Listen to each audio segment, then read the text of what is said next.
오늘의 피크닉은 공론장을 고민하시는 분들과 함께 떠나보겠습니다. 고고고!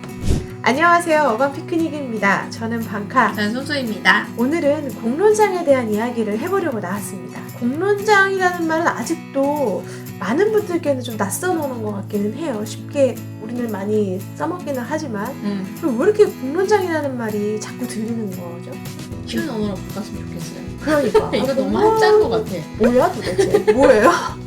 공론이라는 말을 먼저 할 수밖에 없죠. 공론장이 전에 공론을 먼저 그렇죠. 얘기하면 사람들의 의견을 모아서 공론으로 이렇게 모두 함께 의견으로 마련하는 게 있고, 아니면 공적인 자리에서 공식적으로 의견을 나눈다, 이런 두 가지 의미가 있는 것 같아요. 하버마스님께서도 많이 이야기하시고 여러 가지 어려운 이야기 많이 있으시지만 제가 이야기로는 그렇습니다. 그런데 여기서 공론장이란 어쨌든 그런 것들을 진행하는 장소 얘기를 많이 하고, 공론장에서 얘기를 한번 해보자라는 얘기도 하지만 저희한테 들리는 것 중에서는 이제 공론장을 어떻게 기획할까 고민이다, 이런 얘기도 많이 들어서 제가 이번에 공론장 편을 준비하게 됐죠. 맞아요. 그렇다고 하면 도대체 그 공론, 공통의 얘기이면서도 공식적인 의견? 이 공론을 왜 모여서 이야기를 해야만 하는 거예요? 그게 이유가 있어야 기획도 할 거 아니에요? 그렇죠. 원래는 자문회의 많이 들어오시잖아요. 그래서 전문가들이 모여가지고 이제 행정하고 같이 모여서 회의해서 이제 진행을 하는 식으로 많이 했는데, 이제 공론장은 이제 어느 순간 그것만으로는 충분하지 않다.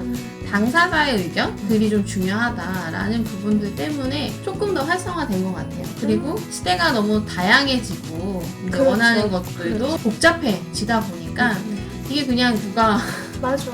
한 명이 딱 얘기를 해서 안 되더라고요. 그래서 공론장이라는 것들이 생기게 됐죠. 그러다 보니까 당사자들은 맨 처음에 쭈뼛쭈뼛 했어요. 아유, 그냥 내 개인 얘기인데 왜 얘기를 이렇게 해도 되나. 그렇죠.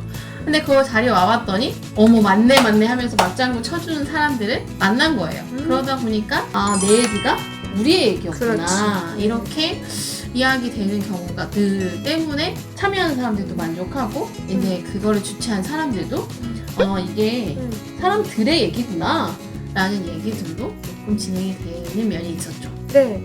또 공론장이라는 게 결국은 여러 사람의 의견을 모으는 거기 때문에 여기서 모이는 것에서 그치지 않고 이 모인 의견이 결국 실행이라고 하는 결과물을 담보한다는 측면에서도 여기서 잘 우선순위가 결정이 되고 여기서 확실하게 우리 의견임을 모아낸다면 실제로 변화로까지 이어질 수 있는 지점이라는 측면에서도 이제 공론장을 열어서 같이 이야기해보자, 이런 이야기들을 어떤 솔루션으로서 많이 제안하는 것 같긴 합니다. 단순히 이제 의견을 좀 모으자는 공론장 수준이 있고요.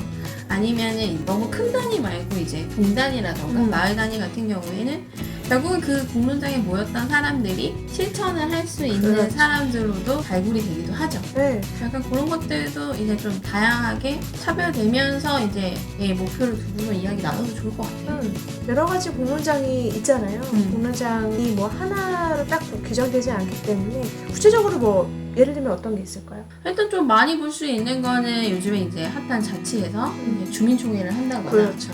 주민총회를 하기 전에 분과라는 것들 있잖아요. 분과별로 이제 모여가지고 의견을 수렴을 한다던가, 아니면 또 그 전에 아예 주민들한테 나가서 의제를 많이 이렇게 물어보는 그런 것들을 진행을 하기도 하죠. 네. 또 우리는 그 공론장을 조금 연구라던가 기본계획 수립하는 과정에 넣어서 FGI를 하는 거를 이제 좀 심도 깊은 인터뷰 같은 거지만 그걸 공론장의 형태로 돌려서 그 의제에 관심 있는 사람들이 모여서 이야기하는 자리로 바꿔서 이렇게 운영을 했던 경험도 있는데, 그것도 굉장히 의미 있게 잘 써졌던 것 같아요. 의제를 발굴하는 측면에서도. 맞아요. 1대1 인터뷰보다는 조금 뭐 다만 3명이라도 뭐 더 많으면 좋죠. 뭐 한 7명이라도 좋고 뭐 약간 소규모이기는 하는데, 같은 주제를 가지고 조금 심도 깊게 이야기를 나누는 것도 어쨌든 이거는 뭐 연구를 할 때 진행된다거나 이렇기 때문에 결국 이 발언들이 뭐 익명으로 나가긴 하지만 공식적으로도 갈아되기도 하거든요. 그래서 이런 부분의 공론장 역시도 있죠. 네. 듣다 보니까 공론장을 통해서 할 수 있는 것들이 좀 굉장히 많은 것 같아요. 아까 예를 들었던 주민 총회 같은 경우에는 의견을 좀 모은다던가 뭐 이런 것들을 하게 되잖아요. 그렇죠. 그리고 또 의제의 우선순위 같은 걸 결정하게 되기도 맞아요. 하고 정말 이거 문제라고 생각하는 사람들 다 모여 이런 식으로 모여서 거기에 대해서 좀 더 깊은 이야기를 나누게 되니까 또 이걸 어떻게 해결하면 좋은지까지 이렇게 나아갈 수 있는 경우도 있고요. 또 공론장을 약간 주민총회라든가 의견을 수렴하는 형태로 쓴다면 어떤 게 있을까요? 모르겠어요. 제가 다 말했나봐요. 네, 주민자치회에서 하는 조그만 분과 모임이라도 공론장을 열고 나면 아무래도 그 분야에 관심을 갖게 되잖아요. 예를 들면 쓰레기다. 그럼 쓰레기에 관심 있는 사람들은 그게 어떻게 해결되는지도 궁금해질 거고 또 그런 문제 의식을 가진 사람들끼리 모이면 이걸 같이 해결해보자까지 나갈 수 있으니까 그런 게 주민 의견 수렴에서의 공론장이지 않을까 하는 생각을 해봅니다. 같은 주제로 조금 모이게 되면 내가 한 분야에 대해서 다 모든 걸 알고 그렇죠. 있는 건 아니잖아요. 그래가지고 이제 다른 사람들의 의견을 듣다 보면 정보도 조금 확장되는 게 있고 혹은 이해관계자들이 조금 다양하게 모였다고 했을 때는 나는 여기 서 있는데 다른 곳에 서 있는 사람들의 상황을 그렇죠. 이해하기도 하고 맞아요. 그리고 혹은 내가 설득을 하기도 하고 약간 이런 것도 있고 공론장 진행할 때 또 만약에 행정이나 이런 곳에서 정보를 준다고 하면 이제 왜 그거 없어요? 막 약간 이렇게 하는데 계획이 있습니다라는 대답을 들을 수도 있거든요. 정보를 그렇죠. 얻게 된다는 그러면은 무작정 주장하는 그런 게 아니라 이런 게 있으면 그 다음에는 이런 게 좀 필요하지 않나? 이렇게 또 발전된 의견을 낼 수도 있는 그런 효과들이 좀 있기는 하죠. 공론장을 통해서 약간 협치의 길에 들어설 수 있게 되는 그렇죠, 것도 그렇죠. 있네요.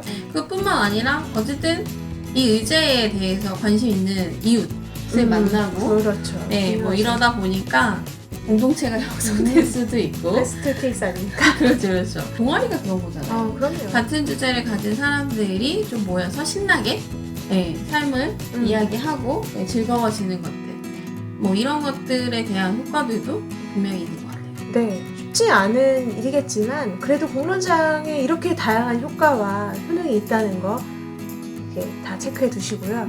그러면 이 공론장을 어떻게 이용하면 좋을지에 대해서는 다음 영상을 통해서 좀 더 벌써요? 길게 한번 이야기를 드려보도록 하겠습니다. 우리가 갖고 있는 꿀팁을 나눠드리는 걸로. 그래, 좋아요. 어때요? 좋아요. 네, 나눠드린대요.